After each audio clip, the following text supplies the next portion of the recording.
जय जगन्नाथ। आज पखाड़ दिवस। पखाड़ दिवस रे मो परिवार तरफ समस्त को शुभेच्छा।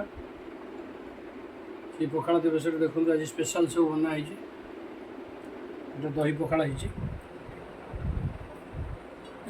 बड़ी सजना छुई आलू भेंडी राई कदली झुड़ुंग भजा टमाटो खट्टा ये सालाड बनाई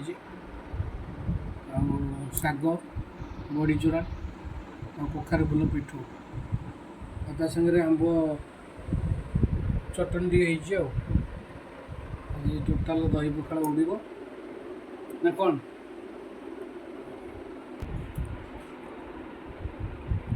ये पखाड़ दिवस ये देखो मो झुआ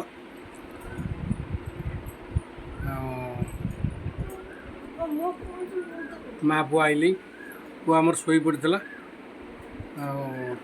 भैया भाई आज कौन खाइब आउ कौन खाइब इड अनेल आउ कौन खाइब शोच ये कौन है ये कौन देखिल ये कौन